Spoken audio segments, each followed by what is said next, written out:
Deer students, আমি Arifin Roni from scholars study abroad. আর কথা বলছি আজ জর্জিয়ান আরও একটি ইনস্টিটিউশন নিয়ে, এবং আজকের কথাগুলো থাকবে স্পেসিফিক একটি সাবজেক্ট, এবং সেটি হচ্ছে নার্সিং নিয়ে।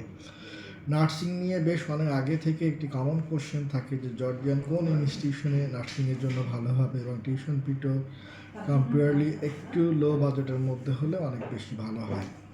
সো কথা বলবো ইনস্টিটিউশন, আপনার টিউশন ফি, ল্যাঙ্গুয়েজ রিকোয়ারমেন্ট এবং আদার্স টার্মস কন্ডিশনগুলো নিয়ে। প্রথমত বলে রাখি যে ইউনিভার্সিটি লোকেশন হচ্ছে টিবলিসিতে, এবং আপনি চাইলে অ্যাপ্লিকেশন করতে পারেন কোনো ল্যাঙ্গুয়েজ প্রফেশনসি সার্টিফিকেট ছাড়াই। বাট আপনার ল্যাঙ্গুয়েজ প্রফেশনস স্পিকিং মডিউলটি হতে হবে অনেক ভালো, কারণ এখানে আপনার এন্ট্রান্স এক্সাম দিতে হচ্ছে না, বাট আপনাকে একটা মোটিভেশনাল ভিডিও আপনাকে কিন্তু রেকর্ড করতে হবে, এবং সেটি আপনার অ্যাপ্লিকেশনের সাথে ইউনিভার্সিটিকে ফরওয়ার্ড করে দিতে হবে। সো অ্যাপ্লিকেশন ফি আছে কি না, আসলে জর্জিয়ান ক্ষেত্রে যে বিষয়টা আমরা মোটামুটি সবাই জানি যে ইকুই ফি কত। আসলে ইকুই পেমেন্টটা ডিপেন্ড করতেছে বেজ অন ইনস্টিটিউশনের উপরে। কেউ 150, কেউ 200, কেউ $350 পর্যন্তও নিয়ে থাকে। বাট এই ইউনিভার্সিটির ক্ষেত্রে হচ্ছে যেটা, তারা নেবে $250 ইকুই পেমেন্ট বাবদ। বাট এটি শুধুমাত্র ইকুই ফির জন্য এমনটি নয়, এটির মধ্যে তাদের অ্যাপ্লিকেশন ফি, আপনার ডকুমেন্টস ট্রান্সলেশন, নোটারাইজেশন, আপনার লোকাল একটা ট্যাক্স 5%, যেটাকে অনেকে ইকো চার্জ বলে থাকে, ইকুই ফি, এবং এর পাশাপাশি যখন আপনার ভিসা হয়ে যাবে, যখন আপনি ফ্লাই করবেন, আপনাকে তারা রিসিভ করে নিয়ে আসবে এয়ারপোর্ট থেকে, এবং প্রথম নাইটের জন্য আপনাকে একটা অ্যাকোমোডেশন ভালো মানের হোটেলে তারা অ্যারেঞ্জমেন্ট করবে। এই অল টুগেদার তারা নেবে আপনার কাছ থেকে $250, যেটা টোটালি নন রিফান্ডেবল।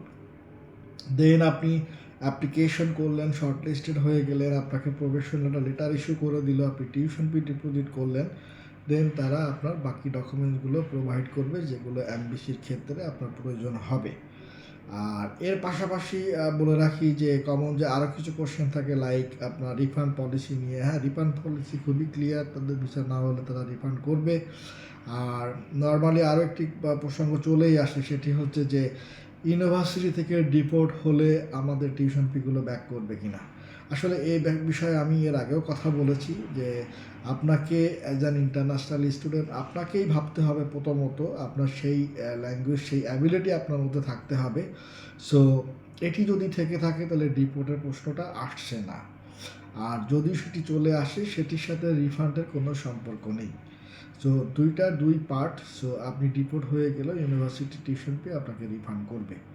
সো এই ছিল ওভারঅল। আর ল্যাঙ্গুয়েজ প্রফেশনস নিয়ে আরও একটা অ্যাডিশনাল ইনফরমেশন, স্পেশালি এই ইউনিভার্সিটির জন্য আপনার অ্যাডমিশনের ক্ষেত্রে লাগছে না ঠিকই, বাট তাদের রিকোয়েস্ট থাকবে যখন আপনার ভিসা হয়ে গেল, ইন দ্য মিন টাইমে আপনি ইংলিশ প্র্যাকটিস করবেন, এবং পেপার বেস আপনাকে ল্যাঙ্গুয়েজ প্রফেশন সার্টিফিকেট ফ্লাই করার সময় সাথে নিয়ে যেতে হবে। যদি সেটি কোনো কারণে B2 1 কিংবা B2 লেভেল না হয়ে থাকে, তাহলে আপনাকে ওখানে যাওয়ার পরে অ্যাডিশনাল কিছু ক্লাস বা কোর্স আপনাদেরকে করতে হতে পারে, সেগুলো অ্যারেঞ্জ ইউনিভার্সিটি থেকেই করবে। সো লো টিউশন ফি, $3,300 দিয়ে ইয়ারলি হিসাব, এবং সেটি এক সেমিস্টারের টিউশন ফি দিয়েও আপনি আপনার টোটাল প্রসেসটি কমপ্লিট করতেই পারবেন। সো এই ছিল ওভারঅল নার্সিং নিয়ে। আগামীতে আইটি কিংবা MBBS প্রোগ্রাম নিয়েও আমি চেষ্টা করব আপনাদেরকে ইনফরমেশনগুলো দেওয়ার। সো এর বাইরে কোনো ইনফরমেশন আপনার থাকতে পারে, যদি থেকে থাকে আপনার অফিসে আসবেন, কিংবা কমেন্ট বক্সে আপনারা লিখতে পারেন। অনেক সময় অনেক লেট হয়ে যায় রেসপন্স করতে, বাট আমি ট্রাই করবো আপনাদেরকে অন টাইমে রিপ্লাই দেওয়ার। সো যারা অ্যাপ্লিকেশন করছেন কিংবা আগামীতে অ্যাপ্লিকেশন করবেন, সেই জন্য সবার জন্যই শুভকামনা। আর আরও একটি বিষয় হচ্ছে যে স্প্রিং ইনটেক 2026-এর জন্য অ্যাপ্লিকেশন শুরু হবে আপনার ডিসেম্বরের 20 তারিখ থেকে। আর এখানে বড় যে সৌন্দর্যের বিষয়টা থাকে যে ডিসেম্বরের 20 তারিখ থেকে অ্যাডমিশন শুরু হলে আমরা প্রসেস কমপ্লিট করতে পারবো কি না, এবং ক্লাসটা কবে নাগাদ শুরু হবে।